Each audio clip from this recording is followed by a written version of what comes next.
Okay, I think we'll make a start. Good afternoon, everyone, and welcome.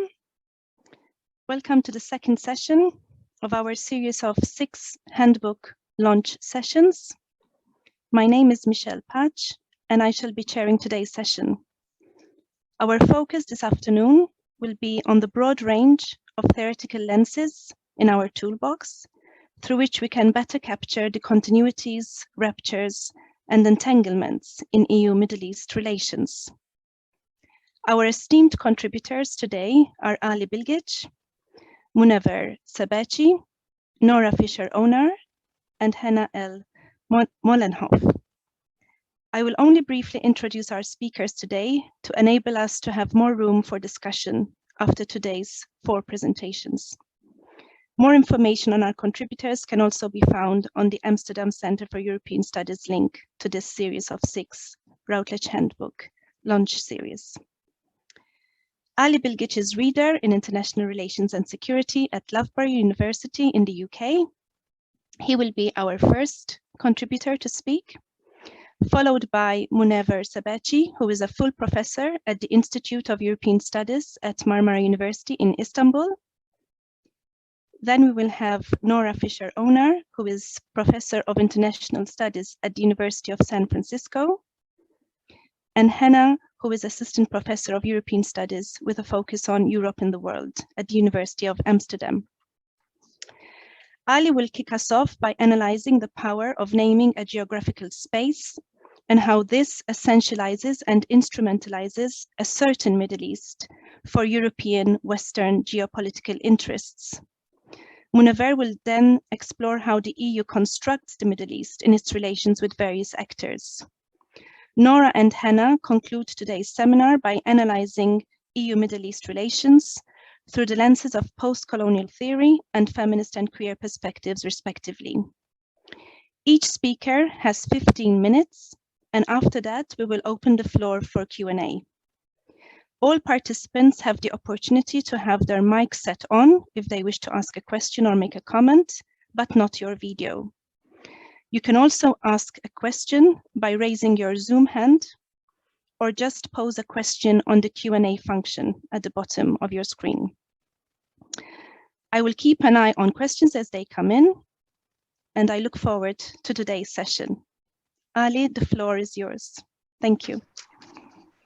Thank you, Michelle. And I'd like to start my talk by thanking all 3 editors for bringing this fantastic handbook together, bringing us together, and also for today's session, for these 6 sessions to promote this book, the handbook. The objective of my chapter is called Everyday Middle East in plural, and the objective of my chapter is to show both how power is embedded in naming a space, geographical space, and how such power can be challenged in the case of Middle East. In my chapter, I took my cue from critical geopolitics. Naming a space is about constructing a regime of truth about that space, including the people inhabiting that place, its history, its culture, plural. And this naming, this power regime is basically and mainly built through representations. Representations, political representations, artistic representations, or scientific representations always distort what it claims to represent, always selects what and who and how is going to be represented. Since its invention by the British Empire geopolitical strategists, the region called the Middle East has always been produced in Eurocentric discourse and context, when the former is essentialized and instrumentalized by the latter at the beginning of the 20th century as a source of oil when it was discovered, during the Cold War the forefront of the containment policy, and in the post-Cold War era as a region of instability which needed to be contained. Of course, all of these representations through naming a region this way had political consequences. During the Cold War, supporting some Islamist groups against the left-wing nationalist regimes throughout the region. I won't even get into details of the Israel-Palestine conflict. We don't have time for that. And of course, in the post-Cold War era, ongoing cooperation between Eurocentric regimes and in Europe and Eurocentric governments in Europe and authoritarian regimes in the Middle East. Probably one of the most striking examples of this representation in the post-Cold War era can be observed in the area of migration management. Naming this region as a transit in the post-Cold War era has led to more cooperation with authoritarian, violent regimes. And a very good example of it I explored in my chapter is the cooperation between Southern European states such as Italy and France with Libya, and EU cooperation, Commission cooperation with Gaddafi's Libya, opening of detention centers, supporting them, financing them, supporting their security forces, just to make sure that they stop these boats from leaving from Middle Eastern shores.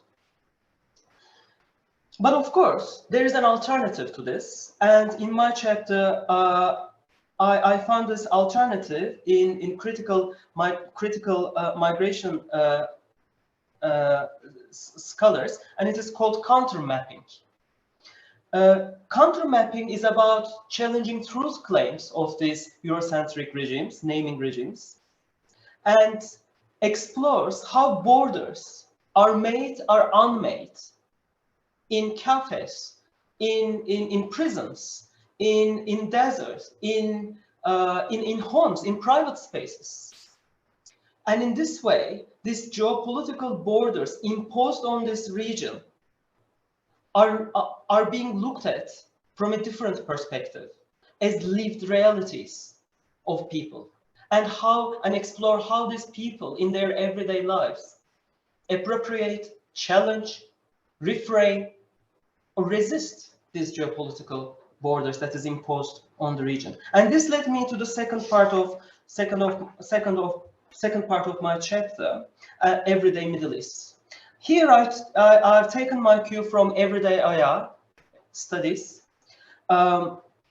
Everyday IR is about exploration of different sides of political and international relations. People in everyday lives, in mundane spaces, reproduce, appropriate, reformulate, or challenge so-called elite-driven, so-called macro IR in their everyday spaces. This is not about separation of two levels, macro versus micro. This is about horizontal interactions between so-called elite and so-called apolitical spaces of everyday lives. To illustrate my point in my chapter, I focus on the 2011 uprisings. One of the main reasons of why so many so-called Middle East experts, media pundits in the West, and policymakers in the capitals in the global North was so surprised about uprisings was this built-in teleology, which is very much produced in this regime of truth called Middle East, such as authoritarian regimes would never go, they would never be challenged, Middle East public opinion is generally quiet, can easily be suppressed, etc. However, if we go to the everyday of people, everyday lives, and their mundane practices, spaces such as dinner tables in the Middle East, you could actually see for how long people challenge, appropriate, rephrase, or reframe this built-in teleology about Middle East. If we focused on people's everyday practices in cafes, in streets, or in private spaces, whatever you look at. You could have easily actually seen for a long time what Asaf Bayat called quiet encroachment of people and their resistance to these authoritarian regimes in the Middle East. So 2011 uprisings were hardly a surprise if you adopt this perspective. How much time left, Michelle?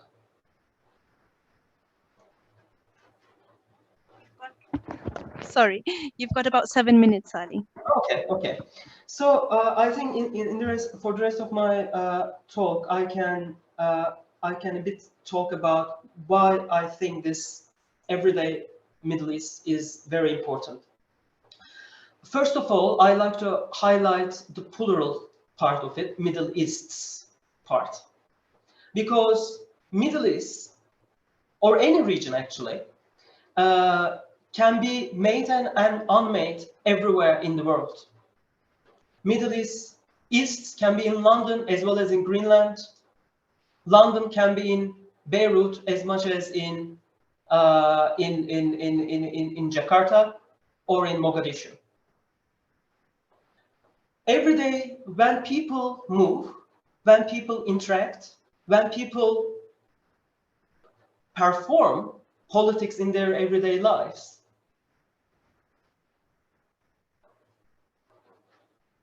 they change something in the way that these regions were named by the so-called state elites, by so-called these Eurocentric geopolitical regimes of truth. The second reason why it is important to study is that nowadays, any news channel that you turn on, you see maps, you see arrows, you see, if you look at, of course, I'm talking about Russian invasion of Ukraine, you see states, arrows, maps, but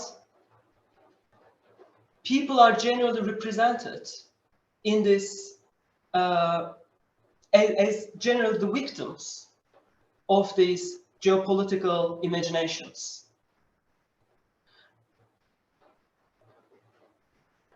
What if we adopt everyday perspectives in naming any region or any country? If we start looking at how people interact and perform regimes of vis-a-vis the regimes of truth, we get into see the sides of politics that have been often overlooked in IR narratives, and that is my last point about IR, because I have a long problem with the discipline called IR. In the way that we use certain words have political consequences. Transit, for example, there are migration studies here, I'm sure in the audience. The word transit, and I don't want to differentiate myself from the rest of my colleagues. I use the word transit before in my work. We contribute to these regimes of truth. We contribute to instrumentalization of these regions. So we need to be extremely careful what kind of representations we are going to use in our so-called objective, so-called scientific narratives.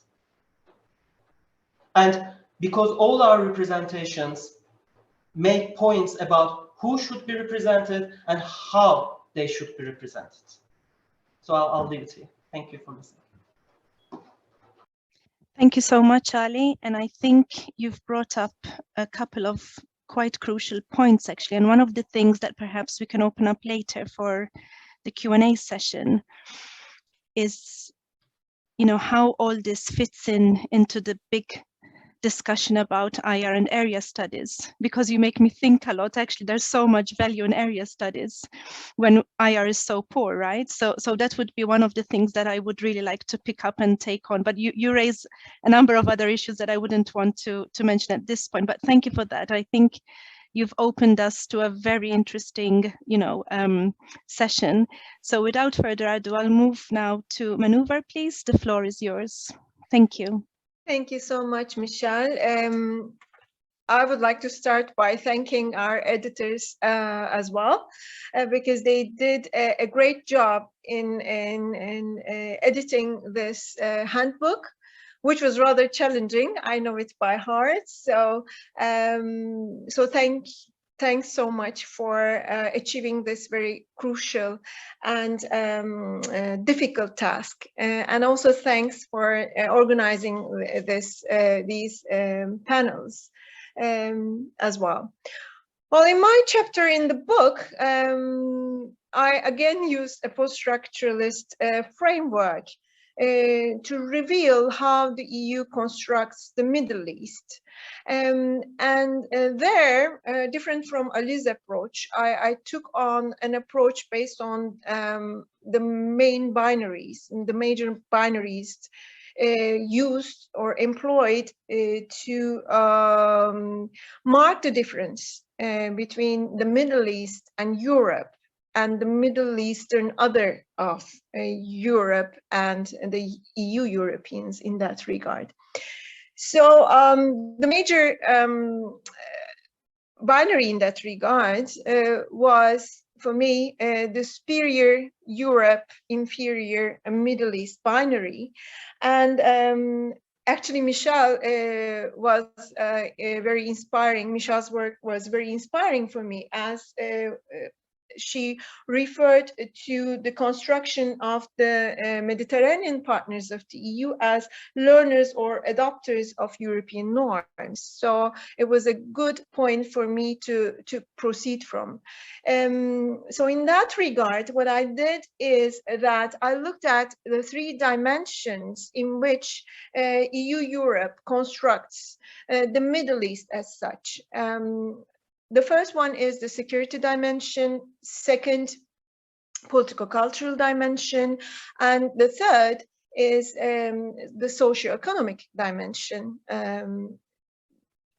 Because the Middle East has always been constructed as Europe's other, based on the differences in its cultural, political, socio-economic, and security characteristics, where it is portrayed as dangerous, and the Middle Eastern peoples are portrayed as incapable of political change, and finally the region is depicted as socio-economically backward. So the thing is that while the Middle East is depicted as such, Europe is represented in totally different ways, where an ideal image of EU-Europe is portrayed. And on the other hand, Europe is also portrayed as vulnerable to challenges posed by the Middle East. But not only the Middle East which is out there, but also the Middle East which is in Europe. So in that sense, there are three ways of representing the Middle East as such. First, a dangerous Middle East which is out there, and then there is an intertwining of the Middle East and Europe due to historical ties, geographical proximity, as well as interdependence between the two shores of the Mediterranean. And finally, there is the Middle East, which is inside Europe, and equally dangerous. To quote Solana, that has the potential to have knock-on effects on the streets of Europe. So this is how I started my research for this chapter, and I mainly used the EU's multilateral documents, especially published between the years 2003 and 2019. I especially looked at the neighborhood policy documents with regard to the South in general and with regard to the South. I looked at the Union for the Mediterranean documents and strategic partnership document, and apart from that, I also looked at the EU's unilateral documents which mark its foreign policy, such as European security strategy and the global strategy. I also supported my research with a speech by various European leaders and EU officials in that regard. And my major argument is that, most probably it is not something new. People who read my work already know it, but the major argument that I make is that the EU's constructions of the Mediterranean reflect at the same time a reproduction of the EU's image as ideal. And also this feeds into the EU's asymmetrical approach towards the region as such, which represents a continuity in the sense that Europe is represented as superior vis-a-vis its inferior Middle Eastern other, just like in colonial times. So this is the major argument that I pursued, and in that regard, now I would like to move on to the first dimension, which is the security dimension. And there we see that the Middle East is always perceived as dangerous by EU-Europe. Issues change over time, but the perception remains the same. So the EU has a rather securitized approach towards the Mediterranean in that regard. And regional conflicts are always there and mentioned in various EU texts, underlined as sources of other problems, other security problems as well. And then we see with September 11th attacks, especially, we see terrorism and proliferation of weapons of mass destruction taking the security agenda of the EU in this regard, especially to be followed by London and Madrid attacks. These are very much underlined with regard to the Middle East as threatening. And also we see a rather dramatizing discourse there, where the Middle East is referred to as problematic to a worrying degree, as well as the Mediterranean as being plagued by various security problems as such. So there we see the use of dramatizing words, even which reflect sickness, like plagued, being plagued. So in that sense, that shows us how the Middle East is actually constructed by Europe. Then with the Arab uprisings, and especially after the Arab uprisings, we see irregular immigration taking the scene this time, coupled with the threat of terrorism, of course, with the establishment of ISIS and the developments that followed. But then what we see is that what is underlined is especially the risks of spillover to Europe from the Middle East in that regard, especially through perpetrating terrorist attacks in Europe, and the Middle Eastern people perpetrating terrorist attacks in Europe. Then again, I looked at the speeches, as I said, and also official texts, and there Solana's statements are important, if you ask me. So, for example, he says security in the Middle East has a direct impact on security in Europe, as the Middle East is increasingly present in European city centers. So this reflects the Middle East in Europe as dangerous as the Middle East, which is outside Europe.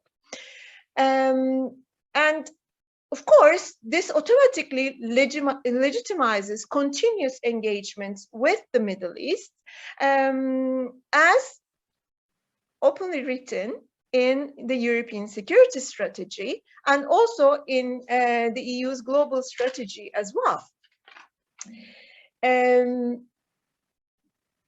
So if this is very much related with this securitization can actually be seen in other fields, which are not necessarily fields of security. You know, it's like, for example, socio-economic aspects of this identity construction does not necessarily have to be securitized, but they are. They're not security topics in real life, right? But the point is that, you know, it's like they are securitized to the extent that this leads to depoliticization, even with regard to decisions which are not directly related to security. So, for example, with regard to dealing with unemployment in the Middle East. So that is why I move on to first the political cultural aspect, and then to be followed by the socio-economic aspect of this relationship. So when we look at the political cultural aspect, we see this essentialist culturalist argument that Islam is not compatible with democracy. And we see that this argument just dominates the European perceptions of the Middle East, especially in its policies towards the Middle East. That is why we can say that the EU was actually, quote, unprepared for the Arab uprisings, right? So in that sense, what I saw as very interesting in the EU text, especially produced after the Arab uprisings, is that the EU always starts with praising itself. You know, first comes an appraisal saying that Europeans cherish universal values. They inherently possess those values. And then, you know, depicting the Middle East as having the hard task of adopting those values or internalizing those values. And here comes the point where Michelle's remarks become all the more important when she says that the Middle Eastern other is seen as the learner and adopter of norms. And this pertains to a directly asymmetrical relationship where there, on the one hand, there is a superior Europe which sees in itself the right to be teaching the Middle Eastern peoples how they should adopt democracy or internalize it. But this democracy that they talk about is their notion of democracy. So this is what is very interesting in the text, because although they say that, you know, it's like they don't try to offer a model to the Middle East in that regard, they actually do so by introducing deep democracy as a concept.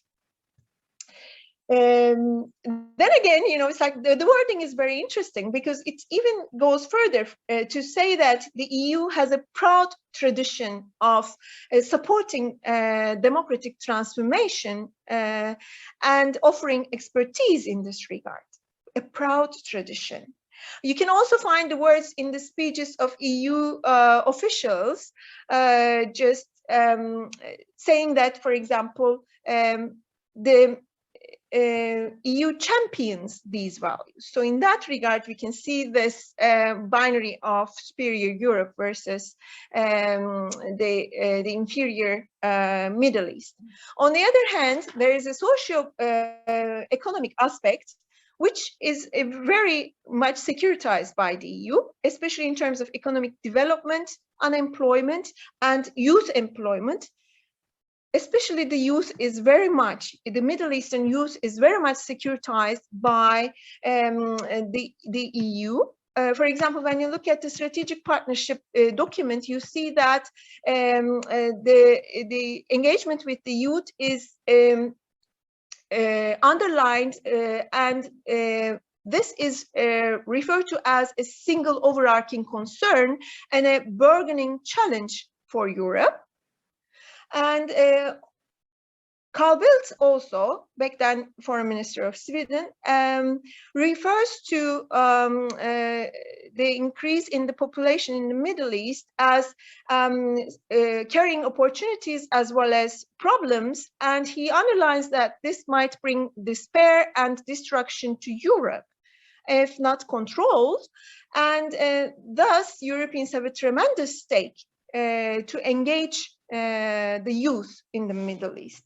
So there we see again the use of a securitizing language for an area which is not a security area when we look at it.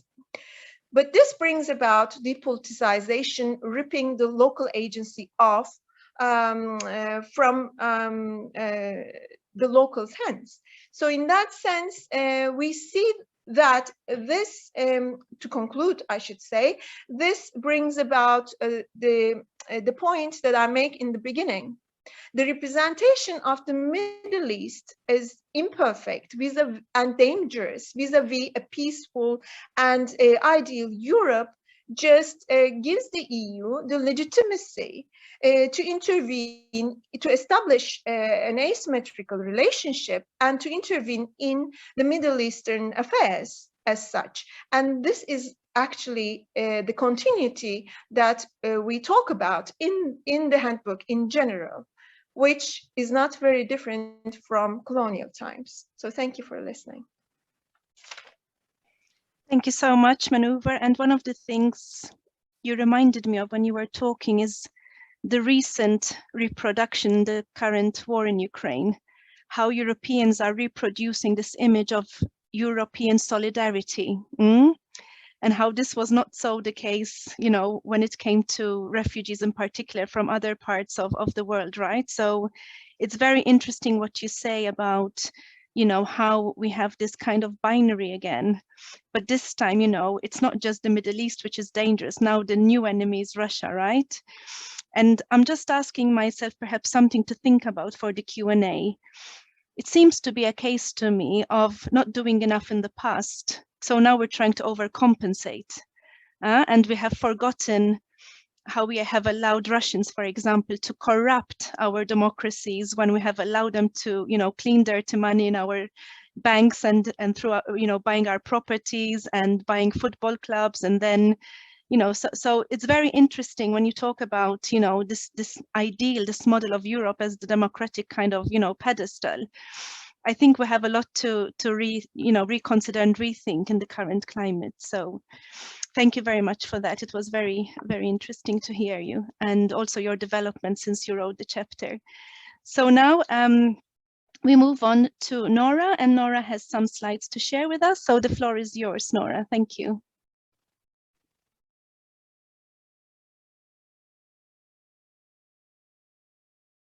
Muting myself, there we are. Thank you so much. Can you see my slides now? Yeah, excellent. And I just want to echo the gratitude of the other speakers, to the editors of this volume and organizers of this event for giving us an opportunity to think about these things, to write about them in concert with each other. What I'm going to say, you know, very much echoes and picks up on strands of what Ali and Münevver have said already. Speaks to, you know, a sort of a growing body of critical thinking and argumentation that is actually very pertinent to your last point, Michelle, for how we conceptualize the, you know, not just sort of EU Middle Eastern relations in broad sweep, but sort of the outstanding, you know, debates of our times regarding the EU's role in the world, the threats that exist to it, and that the threats that are constructed vis-a-vis the other, be it the Eastern others or Southern others. So I'm going to actually take us back a little bit historically and kind of try and put into context some of these sources of the type of reasoning, the type of erasures that Ali talked about and the type of othering that Münevver talked about, by drawing on postcolonial theory as a source of inspiration for rethinking EU Middle East relations, but also these relations with sort of with the sort of rising authoritarian regimes more broadly. And my argument basically is that post-colonial theory, if I can switch the slides here, yes, the post-colonial theory, you know, really allows us to question this vaunting of the EU as a benign liberal international actor seeking democracy and human rights, and uncover not only the sort of the realist thrust of a lot of the engagement, but also provides a toolkit for questioning the not the power of realism in shaping relations and practice, but for questioning how we could rethink relations in a more inclusive, pluralistic, and accurate as well as effective fashion. So that's what I'm going to try and do. It's what I try and do in my chapter, which begins with a description, again, rooting us in sort of deep history, rooting this conversation in the longer durée. So, you know, the patterns that Ali and Münevver talked about have Napoleonic invasion of Egypt, when in 1798 he described to the invading troops and the 151 scholars who he brought on the ships with him to Egypt, the vast empty lands with their, you know, with their lost archaeological wonders that would soon be depopulated of their unruly warlords as France brought civilization and commerce to the region. And, you know, while the Napoleonic invasion was short-lived, it ended with the, which you see right here, with the Battle of Jaffa, in which 4,500 surrendered Janissaries of Ottoman forces were massacred. And whenever I see this picture, it reminds me very much of Abu Ghraib prison images, but that's something we can, a connection and a Q&A. But this story was, you know, erased from the French narrative with decolonization and France's rebirth, as Calypso Nicolaides and I have argued in several places. France's rebirth as a, you know, founding member of a European Union that was based on an ethical narrative of normative power, but one of atonement for intra-European rivalries, in which the also the annihilation of European Jewry had to be acknowledged, but there has never been a reckoning with colonialism, the colonial legacies, in any sort of meaningful sense. There's no sort of EU peace project that has sought to confront the persistently constitutive role that colonial legacies of military domination, economic domination, and ideational domination, as embodied by the Napoleonic invasions, the ways that these are structured, Middle Eastern relations to the present day. You know, but of course, people in the Middle East and in all parts of the world where the European colonialism was practiced have thought about this a lot. So there are multiple clusters of post-colonial thinking, and in the chapter I go into these very schematically because obviously it's a very rich corpus that can only I can only gesture to. But from sort of Caribbean, Pan-African, and Black Atlantic thinking, that's one cluster. Of course, Edward Said, most pertinent to the Middle East, Edward Said and Orientalism launches another cluster of thought that draws from some of the same sources of inspiration as Münevver's post-structuralism. And then also clusters of post-colonial or decolonial critique in South Asia, with the School of Subaltern Studies that borrows from also European critical social theory, and then Latin American indigenous critiques from Oceania, from across Latin America, all of which kind of come to this question of how this asymmetrical relationships of violence and exploitation have been constitutive of both the realities of people on the ground in these regions, but are also constitutive of Europe, the Middle East within, as Münevver said. And so I basically do this kind of very light approach of this sort of thought, and extract several concepts that I would advocate we could use in classrooms, that we can also use in policy conversations, to think about about processes of co-constitution and that experience. So these concepts include Stuart Hall's idea of clarité, which is the sort of the assemblage and the mingling of colonial and colonized in the histories, cultures, and even very embodied experiences of people within the post-colonial world and in Europe as well. The Du Boisian notion of double consciousness, which refers to this sort of amazing amazing capacity of colonized peoples to be able to think in multiple registers, to be able to think with the hat of the colonizer, because that has been imposed onto constituent structures like education systems, economic systems, political systems, while also registering the visceral and sort of quote experiences on the ground. It draws our eye to the complexity and hybridity, to the fluidity, and here I'm looking forward to what Hanna will tell us about queer theory's ability to also shed light on this fluidity shortly. So you have hybridity and mimicry. These are all concepts from postcolonial theory, emanating from these different schools. That can help us to challenge the erasures of co-constitution and confront the violence by which this co-constitution took place towards relationship that recognize this relationality. So just sort of very briefly, I know, how much time do I have?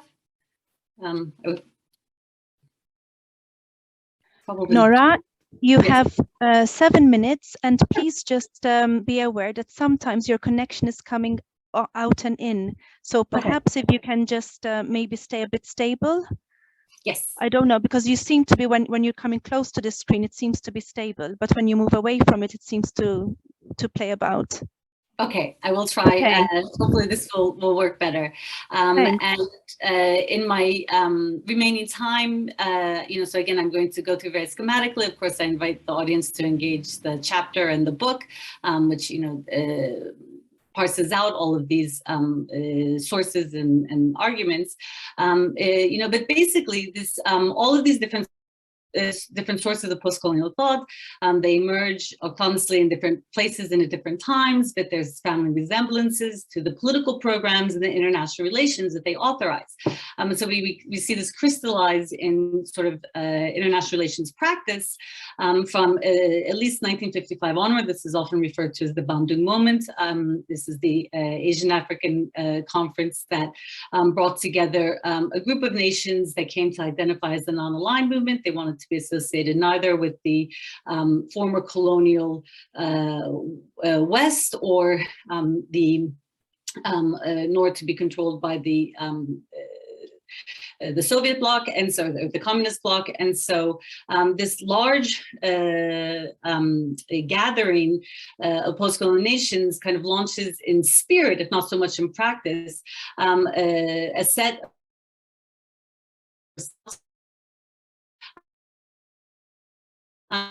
the unfold across the course of the Cold War and in the post-Cold War era. It culminates in the formation of UNCTAD in the 1960s. These sort of South-South solidarities wane with the Washington Consensus and the rise of neoliberalism after the 1980s. But as re-emerging, not emerging, but re-emerging powers in the global South gain ever more economic attraction and start to control an ever larger share of the global GDP, we see the sort of revitalization of South-South institutions or attempts to build institutions that kind of that in some ways give concrete form, geopolitical form, so concrete from an IR perspective, to global South perspective. But as part and parcel of this process, we also see incorporated into international relations dynamics a set of grievances and certain types of anti-Westernism that are also increasingly articulated by some of the re-emerging states in the global South and East vis-a-vis. So, Michelle, you invited us to think about some ideas from our chapters that might be relevant to conversations today. This, to my mind, is really one of them, and that's why I have this image here of Recep Tayyip Erdogan attempting to crash Muhammad Ali's funeral recently is part and parcel of a bid to harness post-colonial sort of sentiments and solidarities towards a revisionist international relations agenda. How do we bring all of this into EU studies, the relationship, and again, mindful of the relationship with the EU and the Middle East? Here, I draw on my own previous work with Calypso Nicolaidis on decentering as a analytical process. This is an epistemological, not necessarily geographically driven project. We can talk about that more in the Q&A as well. But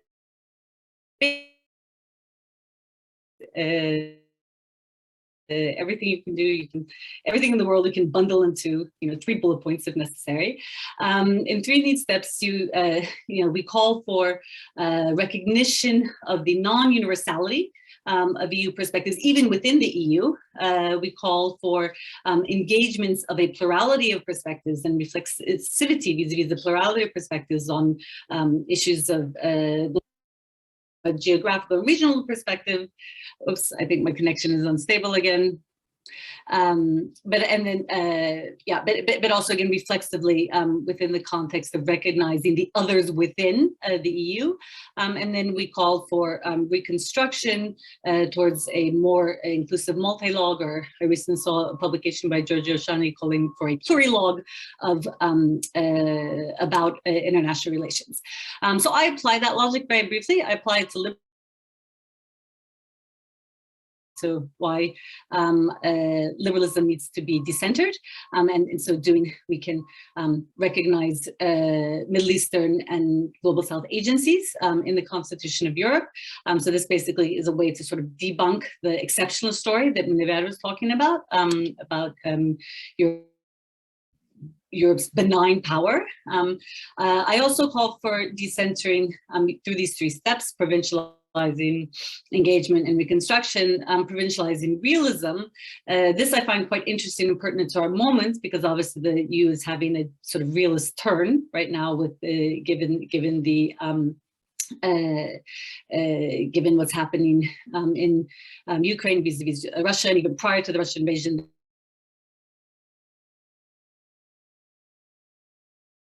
The mere prospect of it has really drawn together a consensus around the idea that Europe needs to be a geopolitical actor again. I would argue that a decentered approach can help the EU think through how it pursues realism in a more critical and reflexive and productive fashion. I don't have time.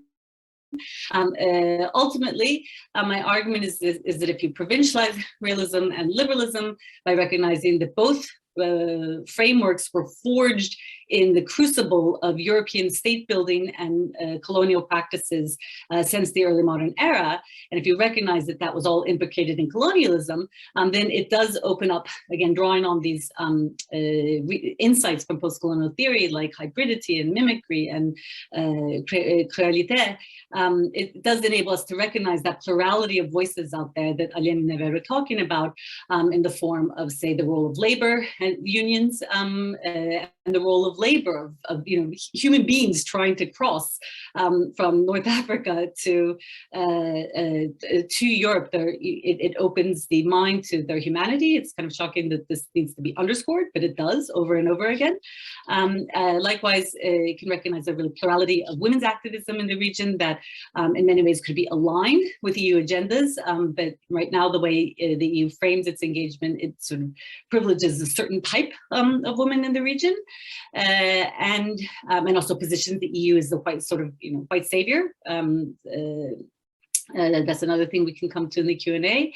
And then likewise, to Münevver's point, by recognizing that the incredible diversity, with not just within Islamic faith practice, but within even people who explicitly identify with the variant of Islamism, how diverse a group of people this is. You pluralize the number of actors with which you can engage, rather than with secular or Islamic strongmen, which has been the tendency, and you delegitimize those who feel moving forward, I have two other pieces that we can talk about again in the Q&A, where I've sought to advance this logic, one of which is a forthcoming article with Daniela and other wonderful colleagues on the site of migration that everybody keeps mentioning is an arena where it can be really productive to think about co-constitution, whether your source of inspiration is critical geopolitics, post-structuralist theory, or post-colonial theory, or queer theory, and feminist theory, as we hope to hear soon. And then also my own work on the way that post-colonial grievances are tapped by, often somewhat cynically, by revisionist middle-to great powers like Turkey, Iran, Russia, and China towards advancing their attempts to rewrite international order that we see are alive and well today. So I realize I rushed through that because there's a lot of material, but just wanted to share to the extent possible, given my connection here in the other side of the world. That's all. Thank you very much, Nora, and thank you especially for fleshing out the post-colonial trajectory of, you know, the kind of issues that were actually raised by Ali and Münevver before you. So, you know, the erasures, the othering, how patterns have been structured. I found that a very nice link actually to our previous two contributors. I think in particular, you shed light on the importance of post-colonial studies vis-a-vis indigenous studies, specifically on how we can understand the forms of violence and exploitation, and then how we can kind of shift the understanding to embodied practices and experiences of the colonized and how they fight back in a way. Yeah? So one of the things that you made me think about is also when you spoke about activism and women's activism is also, maybe I'll throw this into the Q&A sort of room, but there's also a case of selective activism, which we see now when you talk about the wife savior concept. I think it's very much also kind of what we see in society, and not just a state kind of, you know, kind of posturing. So we need to think as well what is happening, not just at the, as you know, the political state level, but also very much what's happening in our societies. I mean, just up the road from where we live, you know, a grandma, a daughter, and her granddaughter just knocked on the door of one of my neighbors just a few days ago. And they were very, you know, welcomed. And I was, you know, left thinking, this is lovely, but I wonder how it would have been if it was an Ethiopian family or an Afghan family or a Syrian family. So solidarity is nice, but when it's selective, I think we have a big issue. So we'll move now to our lovely final, but not the least guest and contributor, Hanna. The floor is yours, please. Thank you. Yes, thank you, Michelle. And also for me, thank you to Dimitris, Daniela, and Michelle for inviting me also to contribute to this great project, and congratulations on doing such a great job. And thanks for having me on this panel. I feel very honored to be here with these great colleagues. So thank you very much. And I'm going to share my screen, and I have a presentation that's much more boring looking than Nora's was. Can you see it? Was it just like the half screen? Yeah. Okay. Yeah, so I think I will also pick up on many things that have already been said and just kind of try to argue for why I think that we also should inject a feminist and queer perspective into these debates, which really, yeah, could just kind of bring out some other aspects, but also really very much, yeah, fit to the things that have already been said. So in my chapter, I'm trying to kind of suggest how we can use feminist and queer perspectives in understanding the EU-Middle East relations. And I'm just going to walk you through some of the main points a little bit. And yeah, some of the themes will sound already quite familiar, I believe. So I kind of start the chapter with kind of thinking about the state of the art and thinking about the feminist literature on EU Middle East relations. And there is actually a lot of literature out there that's very concerned with women and women's rights and gender equality in the Middle East. And this topic also already came up several times here. So there is quite some literature there. And this literature, on the one hand, sees that the EU's concern with women's rights, that's also, you know, very much present within the EU. So there's kind of a nice mirroring there between what the EU's doing, focused on, and also what also our scholarship is also kind of occupied with, something also to reflect upon maybe.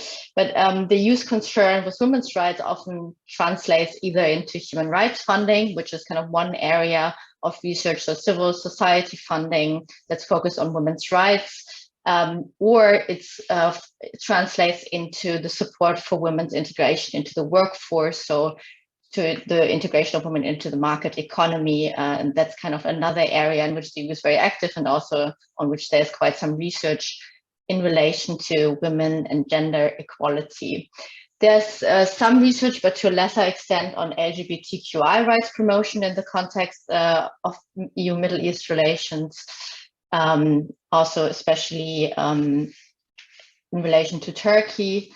There's quite some research on that, and if we look at the work that there is also engagement with critical theory. So on the one hand, I think there's Foucauldian literature that points at the governmentalities within these kind of funding instruments of the EU, that is kind of interested in how specific ways of governing projects are transferred to other actors.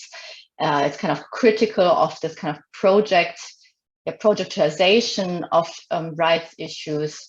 And also is interested in kind of this neoliberal approach to rights. Then, of course, there's also post-colonial perspectives, and also many of these authors are here on the panel, that have also emphasized how the EU also uses women's rights and women's rights promotion as a way of othering the Middle East and orientalizing the Middle East, but also women in the Middle East.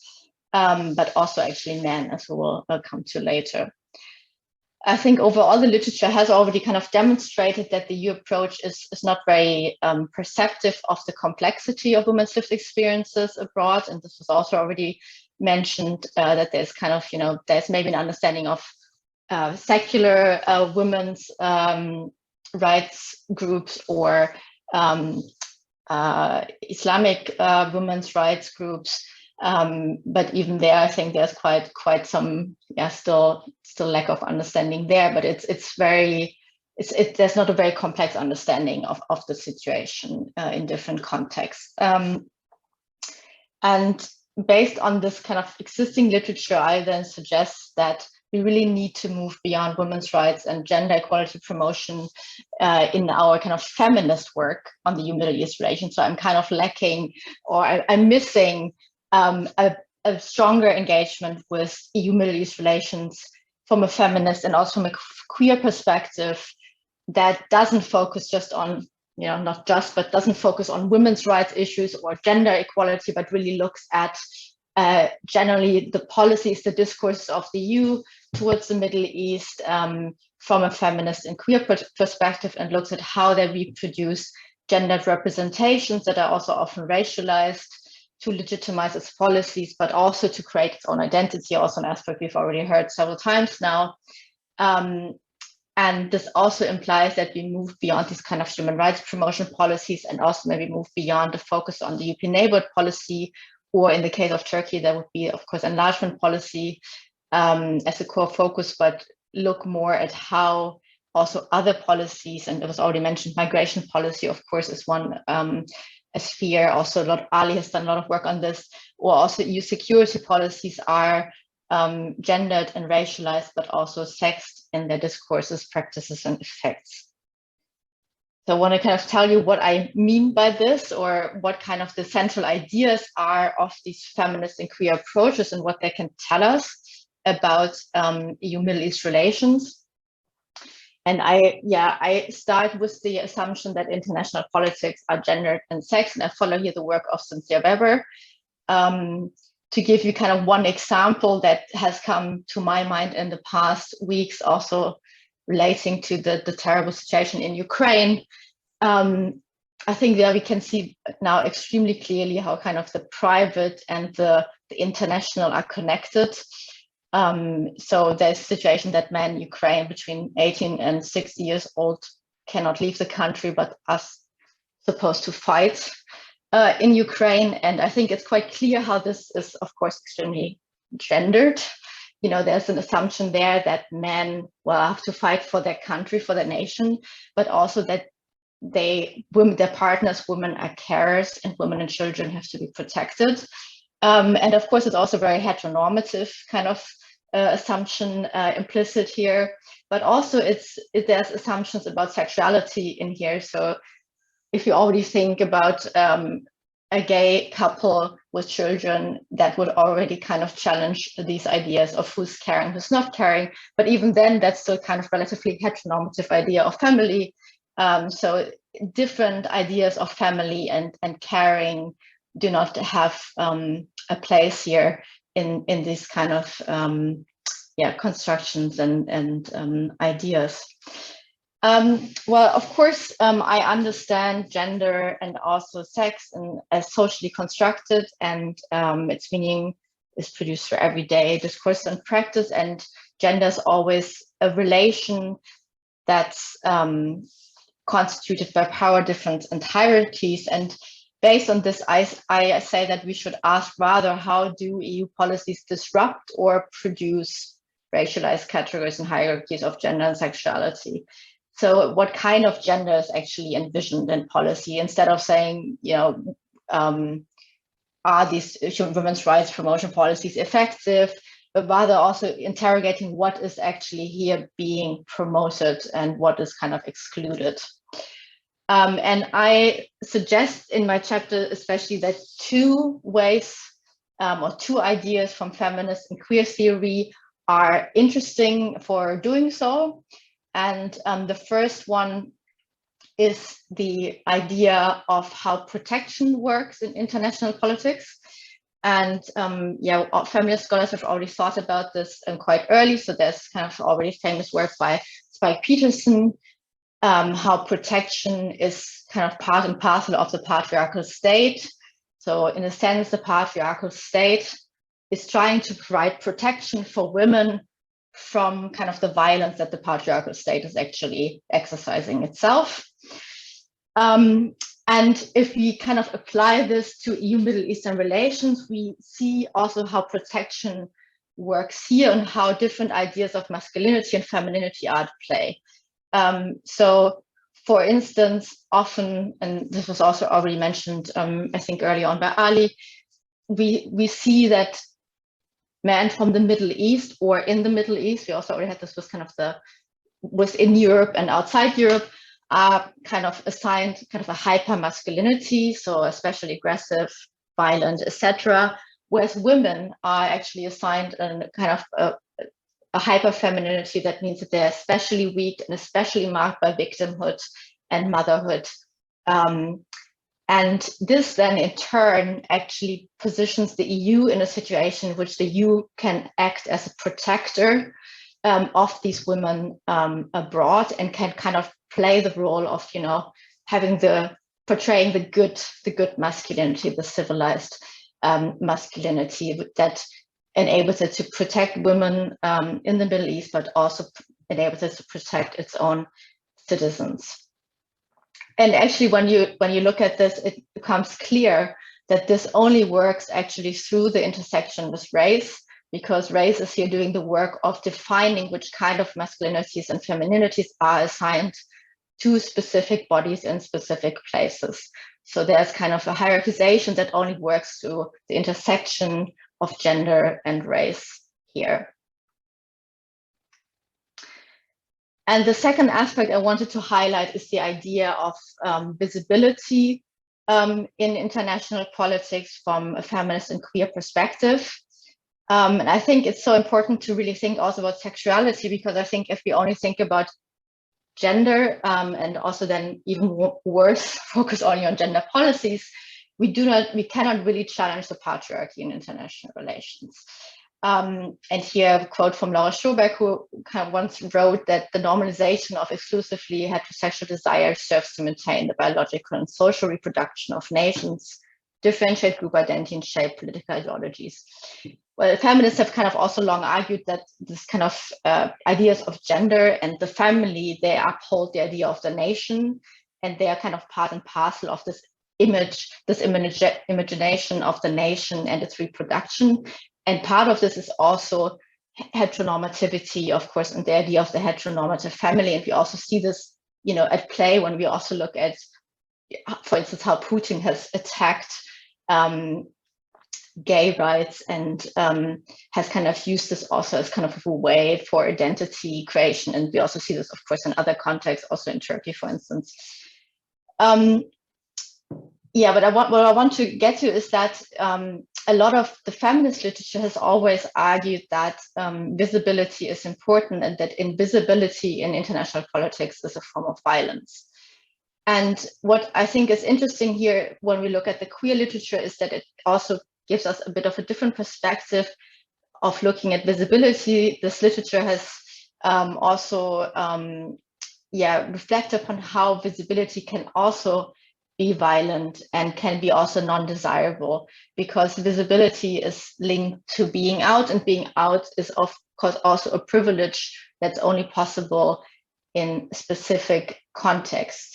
So this points us to the fact that, that, for instance, the EU is trying to kind of create this visibility for queer people, but not always might this visibility be welcomed and also desirable, and also it creates certain categories that might not actually be applicable in other contexts where people identify in different ways and have organized in different ways, and is hence also kind of ignorant of also histories of other places.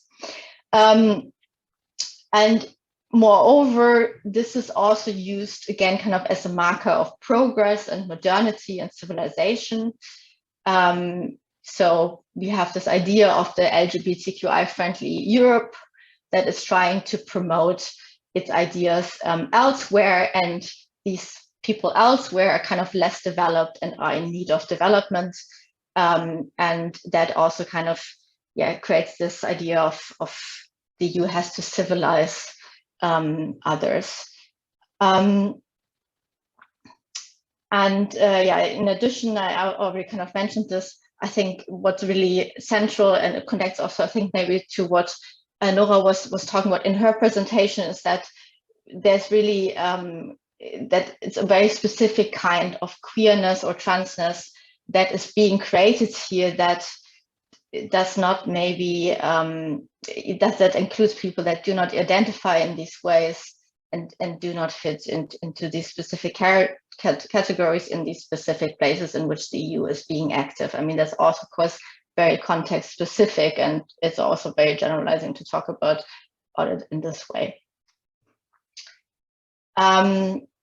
To conclude, or to give a bit of an outlook, my chapter tries to argue for looking at Middle East relations from a feminist and queer perspective that goes beyond the women's focus on women's rights or also LGBTQI rights promotion, and tries to challenge us to think through not only how gender and race, but also how sex and sexuality structures the Middle East relations.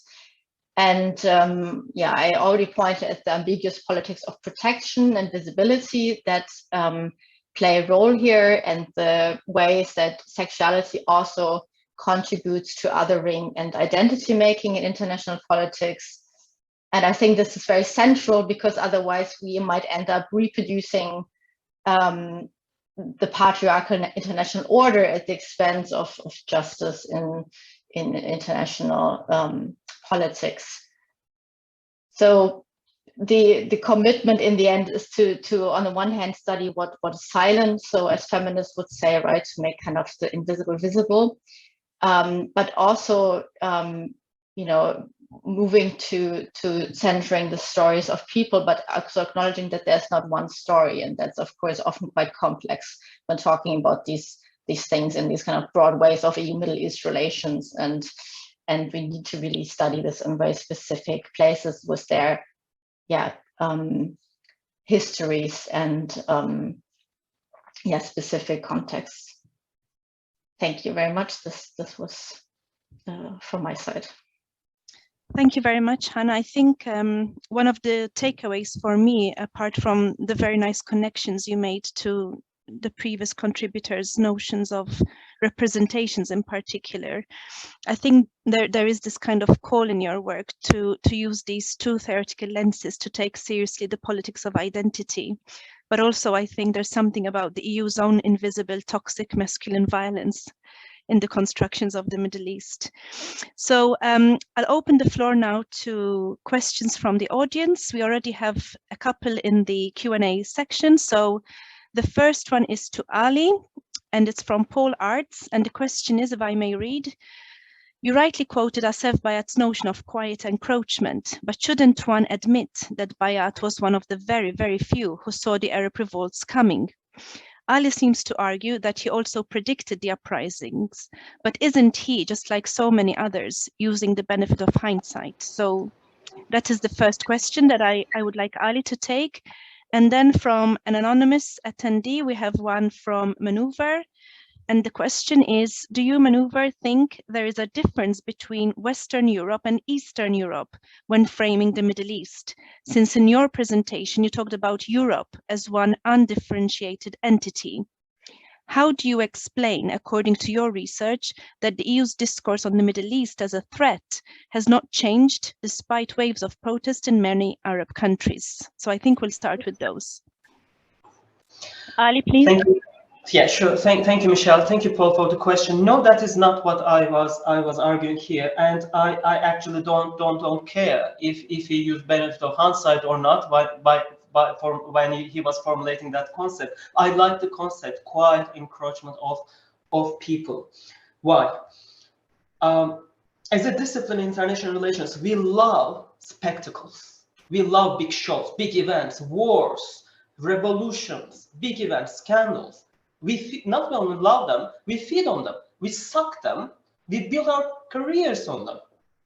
And then when we are done sucking those spectacles, we move to the second one, the next spectacle. When you focus on the spectacles all the time, you sometimes miss the nuances, differences, the little things that led to that spectacles, and what happens after the spectacle as well. I'll give you an example. Yesterday, I spent my afternoon in Derby in a hotel. In August, you remember what happened in Afghanistan, right? That terrible, terrible spectacle that we all witnessed what happened. Britain brought thousands of people from Afghanistan. They put them in hotels. In March, they are still in hotels because we moved to the next spectacle. Ukraine crisis, refugee crisis. You know what they did? They reframed that hotel as their home. Literally, I'm not joking it. They literally, when you enter the hotel, you turn into, you see a place that is where Afghan people live in their daily lives.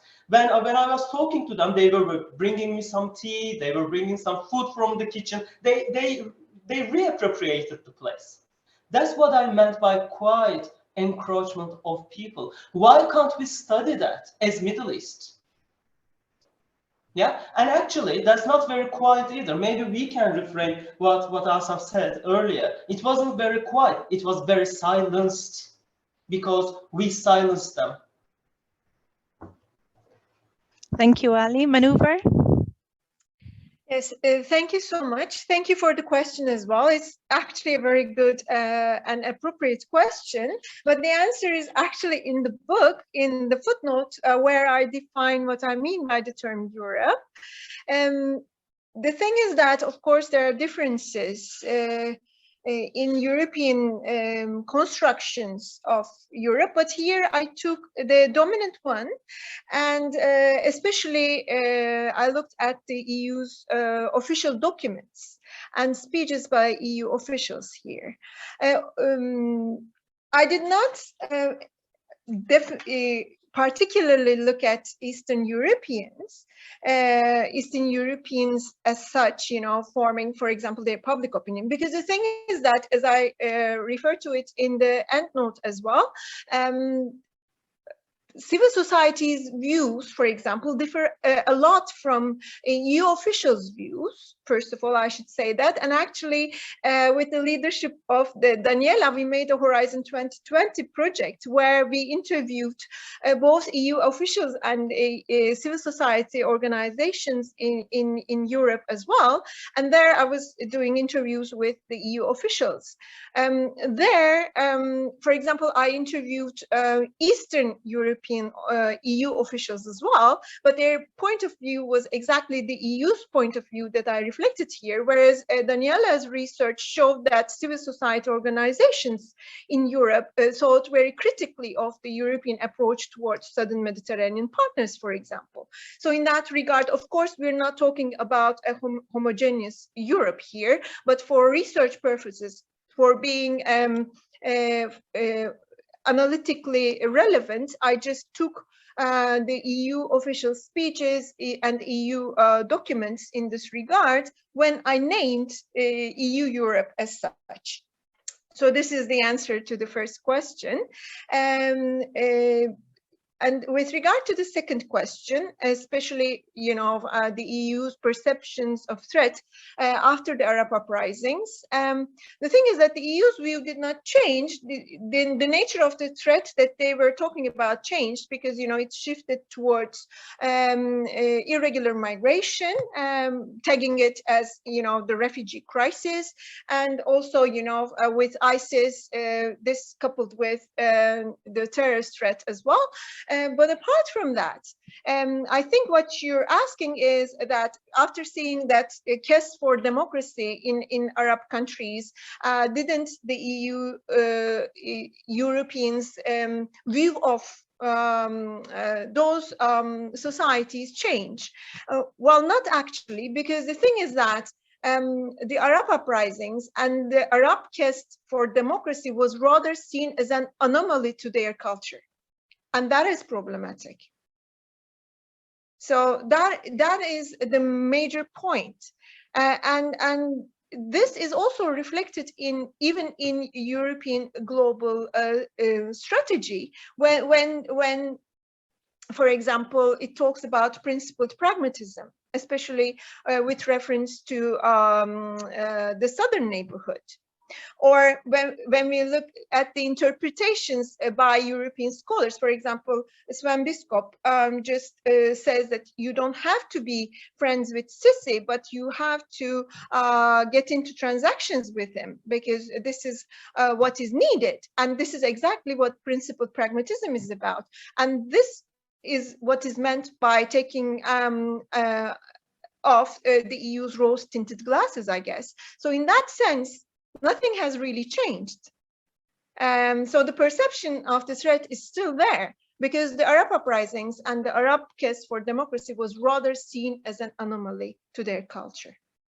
And that is problematic. Thank you. Thank you very much, Münevver. And I have a question now from Daniela. Yes, thanks a lot, Michelle, and thanks to all the panelists for such excellent presentations. Really, just wonderful. Now, I wanted to come back to this question, which came across already in your reflections, Michelle, and in various presentations, which is connected to how the European Union has reacted to the war of Russia in Ukraine and to the refugee crisis in Ukraine. And so, because here in a way we have seen that the EU suddenly acted in cohesion with instruments, an actor we haven't seen in decades when we look at how the EU has acted vis-a-vis various conflicts in the Middle East, may that be Libya, Syria, Israel, Palestine. And also, of course, I mean, the difference in how it reacted to the two refugee crises coming from Syria and coming from Ukraine is so stark. I mean, I just learned now that there is a 2001 protection directive whereby, you know, the asylum process and Dublin is suspended. And I thought, well, why was this not, where was this directive in 2015? I asked migration experts, did you know this directive? And no one seems to know it. And so for me, this is like a ground shaking moment my own research on EU-Middle East relations, because I feel like I have for years tried to explain why the EU is not an actor.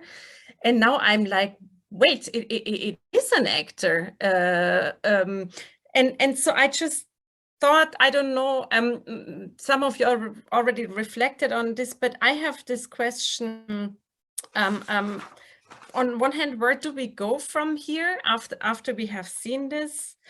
And on the other side, what can we make of these two different observations in line of all the EU Middle East constructions that we discussed today? I'm sorry if this is a confused question. I don't know if someone has some thoughts to offer, sorry. I think it's not a confused question at all, Daniela. Thank you for that. I think I'll give Nora and Hanna the first go, and then we'll move to Ali and Münevver, if that's okay. Nora, you go first. Sure, yeah, there's so much rich food for thought in all that has been said, and especially this last question. That is indeed kind of a stark observation that I think is animated, even when I look at things like, I'm old, so I still use Facebook, and when I look at the Facebook feeds, right, about who has adopted the Ukrainian flag within their imagery, and I've noticed, for example, that a lot of people in the Middle East who I know are intrinsically sympathetic to the plight of Ukrainian peoples, refugees, and so forth, have refrained from using this sort of performative display of quite inconsequential solidarity, because I mean, yeah, the contrast is just so stark, right? It's so deeply racialized, it's so obviously racialized, and quantifiable at this point. And now I'm fascinated to learn about this legal dimension as well of what emerges. So if we ever needed if ever our arguments, to each other, because obviously there's not many people in the room because these conversations don't get heard that much, but if we ever needed affirmation that, the insights of post-colonial feminists about racialized intersectionality informing who gets hurt and who doesn't, and who gets brutalized and who doesn't, or whose brutalization is tragic and whose isn't, clearly this crisis has drawn that into very stark relief, and yes, I find that I have to kind of listen in almost two tones, two registers, to be able to make sense of the sort of the humanitarian conversation about Ukraine on one hand, and then I wear my post-colonial intersectional feminist hat on the other hand, and I have a very, very difficult time listening to the initial conversation. So how do you square the circle? I'm not sure, but I guess it's by calling it out, and just by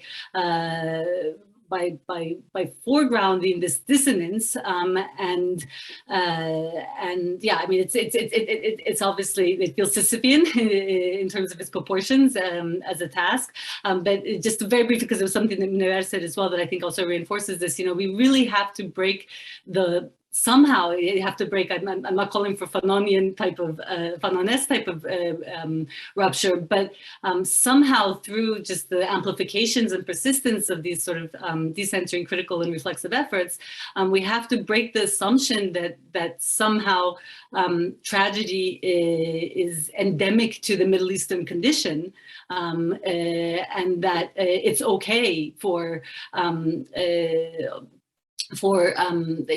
employ liberal or realist frames to perpetuate the systematic kind of suppressions and violence that is committed, and the enabling of violence within the region towards other people in the region, on one hand, and just recognize the hypocrisy on the other. So anyway, I don't know if that was very clear, but I see an analytical answer and some ethical sources and even some practical policy making sources. That's the part of my work that I find the most difficult, is kind of to build that bridge, but I do see pathways you could do it in sort of intersectional post-colonial and feminist thought, but yeah, getting uptake of those insights is never-ending battle.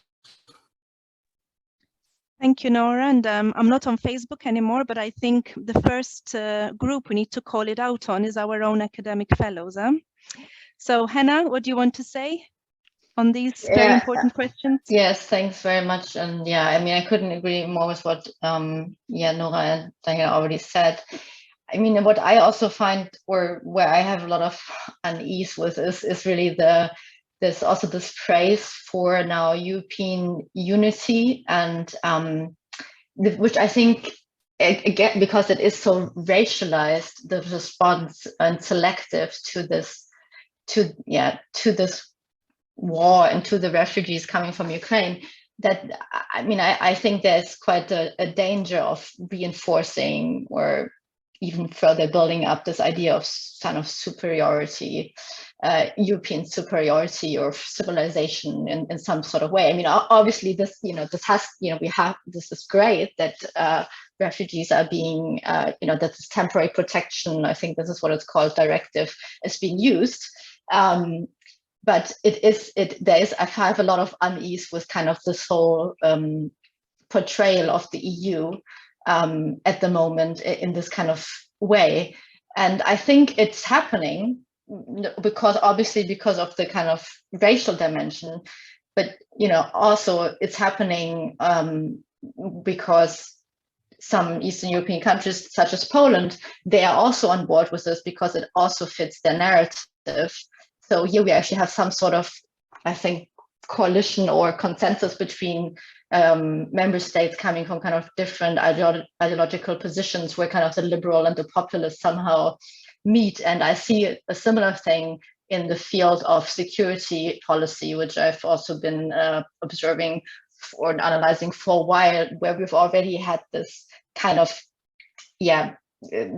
this consensus. This was kind of the only field where more cooperation has been possible in the past 5 years, that there needs to be more invested in security, or that the security of the union, as I always say, is under threat. And this is really accelerated at the moment, obviously. And again, that's also a field where we have somehow an alignment of interest of the more kind of center liberal governments with kind of the populist governments that maybe before didn't want to invest so much in it, but I think now obviously we see this play out. And I think we have a very kind of, I think Münevver, you already pointed to this. I'm really happy to hear other people having similar reactions with this idea of you finally being a real power and seeing the geopolitical reality and acting in this way. And it's of course extremely masculinized and